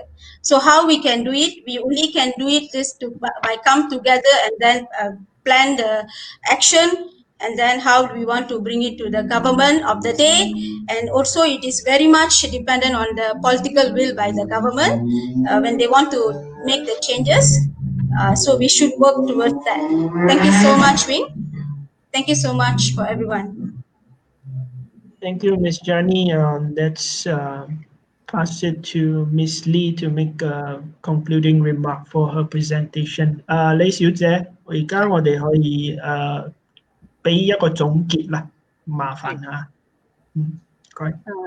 我想講就係香港嗰個醫管局嘅工人咧，係爭取到由合約轉長工嘅，即係都有成功嘅例子嘅。咁如果係要即係可以做到呢樣嘢咧，其實我覺得需要係即係從兩方面着手啦。第一方面咧就喺工友方面啦，工友方面咧就應該係即係團結翻即係相關嘅工會啊，同埋咧就爭取即係幫佢哋爭取一啲即係嘅意識，就係我哋要同工同酬咯。無論你係即係政府工又好，外判工又好咧，咁其實應該大家付出咗咁多，應該係獲得一樣嘅，就唔應該話係即係外判嘅原因，佢哋嘅一個待遇啊、福利啊或者薪酬啊係要低，即係低過長工咁樣咯。咁其實只要係你爭取到外判工同埋一啲長工嘅待遇係一樣嘅時候咧，其實個僱主咧就會考慮究竟我係請長工啦，定係即係短期嘅合約工咁樣咯。咁另外咧就係除咗話喺工友方面咧，就係面向最重要咧，我覺得係面向個市民咯。應該係講俾市民聽，即係話政府而家好多外判嘅原因，其實都係一啲謊言嚟嘅。譬如話係話有冗員啦，咁譬如話係為咗慳錢啦，咁其實全部都係人嘅。咁同埋就同市民講，就話如果政府係慳咗錢，啲錢喺邊度嚟嘅咧？我希望佢哋去諗下，究竟係咪對你哋慳咗錢係咪有助於市民咧？因為其實我哋會見到所慳嘅錢，其實都係剝削啲員工噶嘛，剝削啲基層嘅員工而嚟。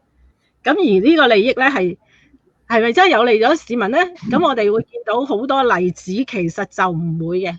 外判咗之後，因為即係外判商係賺錢噶嘛，所以我哋會見到好多嘅生活嘅支出咧，其實係增加咗嘅。譬如我哋房署外判咗之後，就小商戶冇咗啦。譬如話嘅車位係增加成2倍咁多㗎。咁其實就好多市民都知道，外判咗之後，其實對佢長遠嚟講，對佢其實係有害嘅咯。咁另外就譬如醫管局嗰度，我哋就嘅理由就好多，就係話因為佢係一個服務嚟嘅。如果你係成日都係一啲短期合約工嚟嘅話咧，其實係對嗰個服務係有好大影響啦。咁仲有一個就係保險嘅問題咯，就係話咁如果嗰個外判工係喺醫院期間即係工作期間係受傷嘅時候，咁嗰個工傷嗰個保障係究竟追政府啊，定係追呢個承辦商咧？咁呢個都係好大嘅問題，令到醫管局咧係請翻自己人嘅。咁另外就係我哋會係希望大家可以咧，即係搜集同埋舉報一啲即係啲官員咧去私相授受一啲咁樣嘅外判合約啊，同埋一啲貪污嘅醜聞啊，俾市民知道咯。咁另外就係同埋一個社會危機，即係譬如話沙士啊，譬如話而家呢個疫症嘅期間，咁即係如果真係外判商係唔肯做嘅時候，咁最大受害者其實都係市民咯。咁我覺得就應該係即係俾市民認識到，根本外判對佢哋係一啲好處都冇咯，同埋其實嗰個服務質素咧，其實係不斷咁樣唔會即係改善嘅。即係我哋香港好多實例都見到，就算政府做嘅統計都知道，外判咗之後其實都係一樣，嗰個投訴係不斷增加，都唔會話改善咯。咁點解政府仲要外判咧？市民係咪應該去支持佢哋咧？其實最重要其實係損害咗市民嘅利益，所以應該係即係去不但係即係話工友啦、市民啦，其實都應該係一齊去反對呢個外判咯。咁亦都係可以即係大家做多啲呢一啲咁嘅宣傳嘅工作啊，或者係揾啲學生啊，即係去支持你哋啊，揾啲議員啊，好似即係我哋有好多咁嘅實際行動啊，請願啊，即係開記者會啊，請願啊，咁呢啲咁嘅實際嘅工作係即係不斷去講俾市民聽咯。呢啲咁全部都係外判嘅害處嚟嘅。希望大家可以認同，而係去反對呢個外判制度咯。Okay, let me translate some of the points that Ms. Lee has brought up. Actually, there are successful cases in the health department of the Hong Kong. They managed to fight for the rights. I mean, some of the benefits. I think she wants to emphasize is there's 2 points that we can come in to help to have more say in this workers' right, especially in the contract worker system. First is actually the union. The union must be unified, whether it's a contract worker is also a permanent worker, because in the end, the union workers will be the one that have to speak out loudly to the private sector or to the government.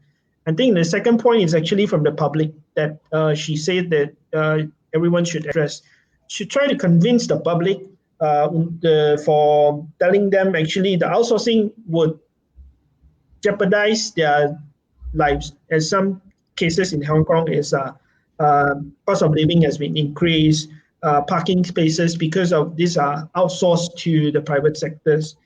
I think that's one. And then lastly is the pandemic.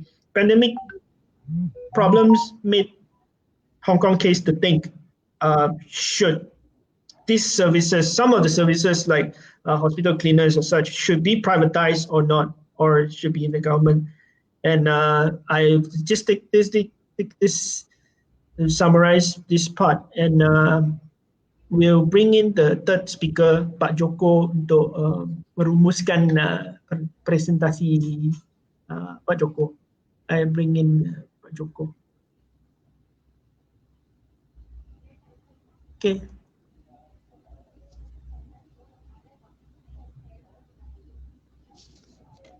Halo Pak Joko, silakan untuk merumuskan. Iya, dari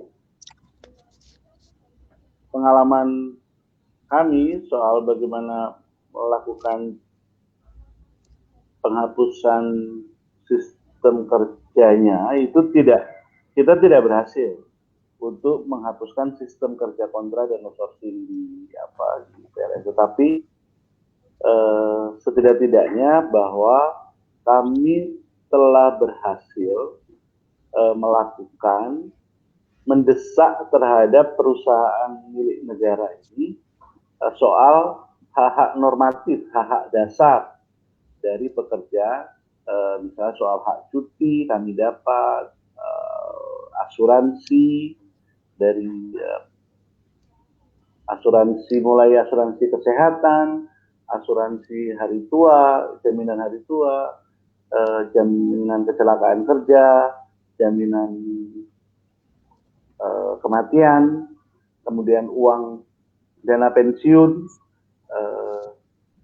yang sebelumnya tidak, kami bisa melakukan itu.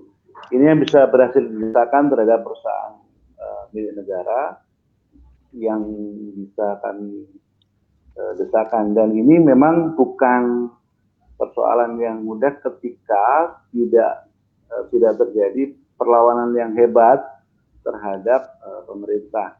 Dan yang, kalau saya boleh sampaikan bahwa ada syarat formal yang harus dilakukan oleh serikat buruh, serikat pekerja adalah mengkonsolidasi diri secara masif, harus kuat, kemudian juga konsisten, terus-menerus melakukan desakan terhadap pemerintah, dan di seluruh sektor harus bersama-sama. Dan ini memang bukan pekerjaan mudah, tapi terus saja harus dilakukan.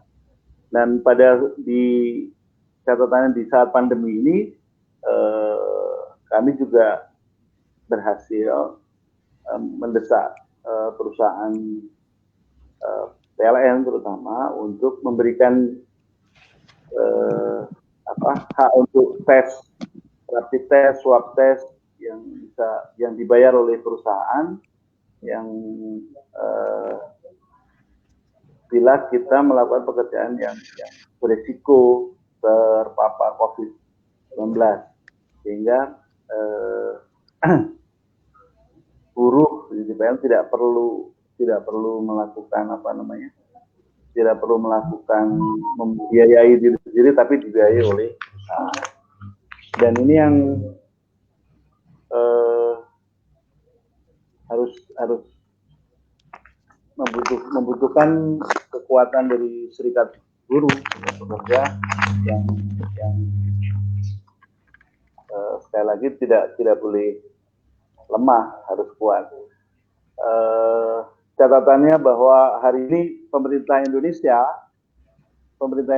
itu mengeluarkan satu undang-undang, namanya Undang-Undang Cipta Kerja, tetapi sebenarnya sangat memberatkan seluruh rakyat Indonesia, dan ini menjadi persoalan yang sangat, barangkali teman-teman di luar juga tahu bahwa kita berbulan-bulan melakukan penolakan ini, tapi pemerintah Indonesia memang seperti yang tadi saya sampaikan, lebih berpihak kepada investasi dan kepada pengusaha, sehingga pada model kerja kontrak ini justru di undang-undang yang baru itu memberikan batasan-batasan yang lebih keras, sehingga memang ancaman sistem kerja kontrak dan outsourcing ini jelas-jelas bahwa ini adalah sebuah perbudakan modern yang harus dilawan dimanapun, di semua perusahaan, baik itu perusahaan pemerintah maupun perusahaan milik negara maupun perusahaan swasta. Dan menurut saya sama saja bahwa sistem kerja kontrak dan outsourcing ini tidak bisa membuat buruh sejahtera. Itu yang saya bisa simpulkan. Terima kasih, Kamrat.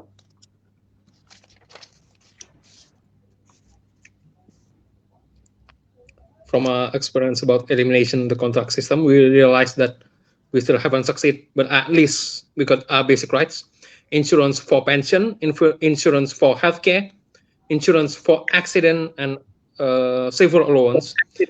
We realized that it's not easy when there's no public disobedience towards these systems. It has to be done by every coalition of workers' union. Along pandemic, the cost for basic rights can be paid by the company, even though not on every aspect.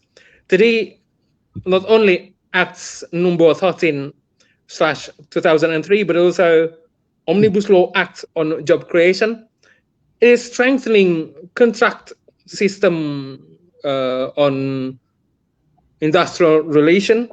They legalize modern slavery. There are many things that we need to achieve for strengthening the workers' right in Indonesia. Thank you. Thank you, Bapak Joko and Azmi for that translation. And lastly, we'll invite the last speaker to give some of the concluding remarks from Mr. Alfredo.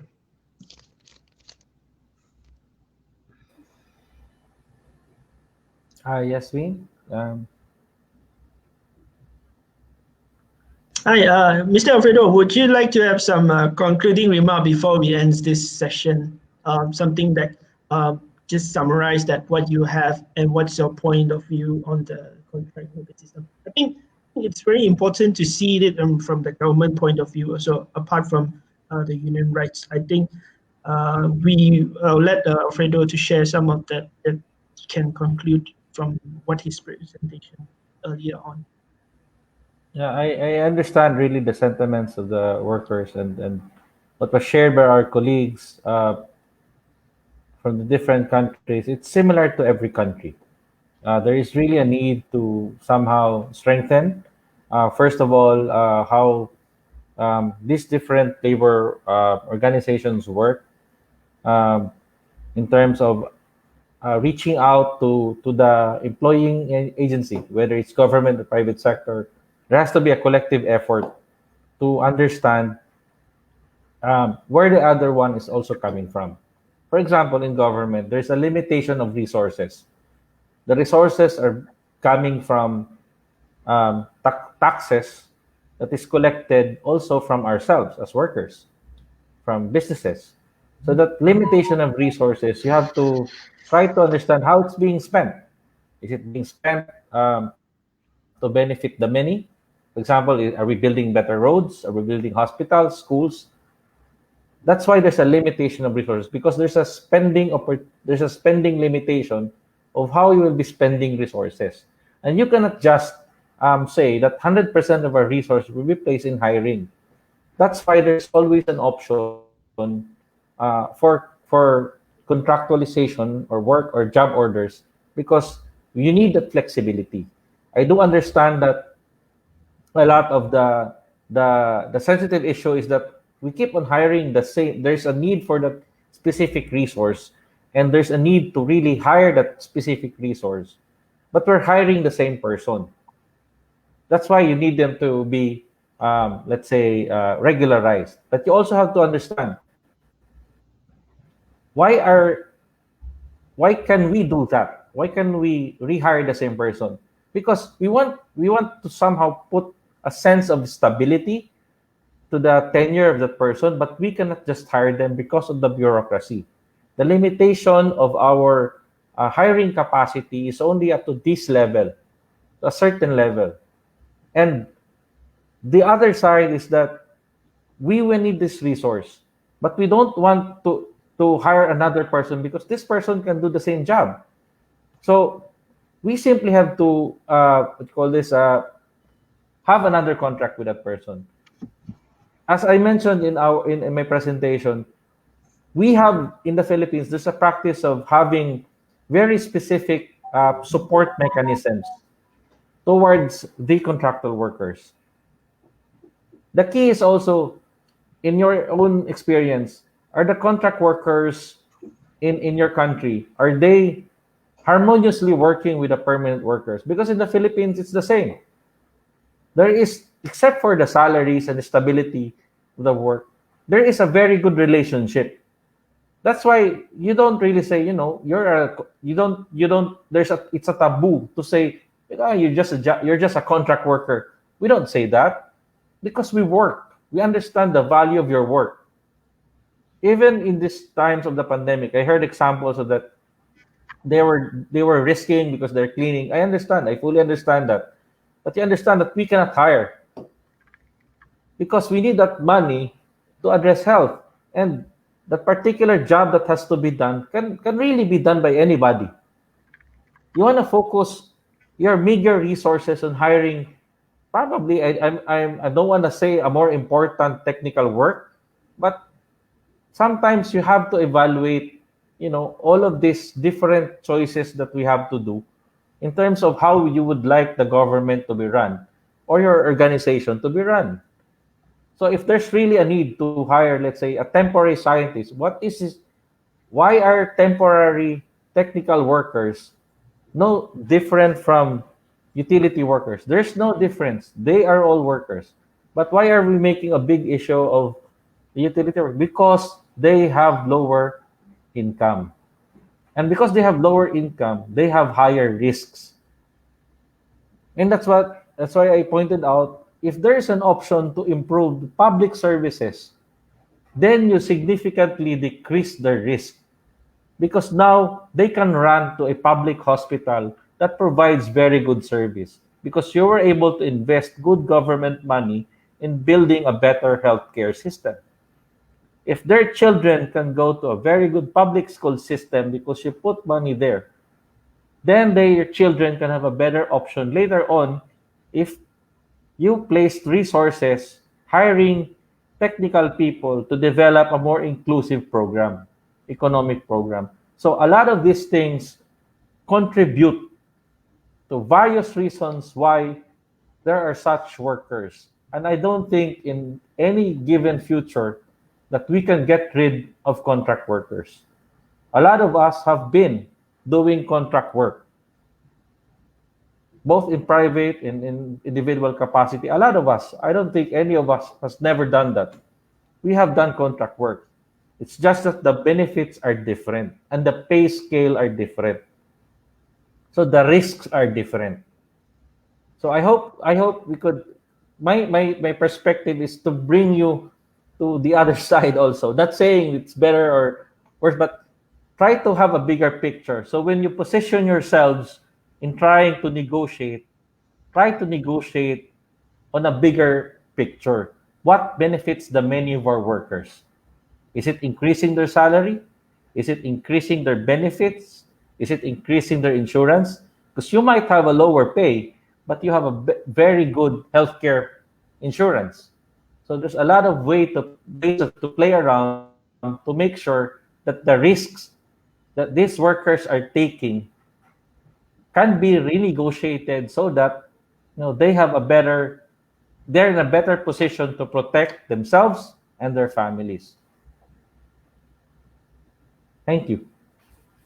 Thank you, Mr. Alfredo. Okay, I think we have like almost 2 hours there. There's a lot of things that we learn and different views, even different perspective from different countries. Actually, cases like Malaysia, Indonesia, Hong Kong, and Philippines. Especially Philippines, we have a perspective from the government side. I think it's a long battle or a long struggle, I would say, for the workers, even actually for the government, to find that midpoint for guaranteeing that the welfare of the workers still protected. Like maybe Mr. Alfredo said just now that the value of work, I think that's the main takeaway for this session. And I think through the pandemic, it's put us out to think the contract workers and the permanent workers, the welfare of all these workers, and apart from that, some of the private sectors in between this government, private sectors, and the workers. I think we'll just conclude it here, and I hope everyone learned something today. And for everyone, keep up the good work. For Indian, I think some of the Malaysian will say salam perjuangan, and I think in this pandemic, please everyone stay safe, even for our speakers. I think that concludes it, and thank you very much. Terima kasih kepada Bapak Joko.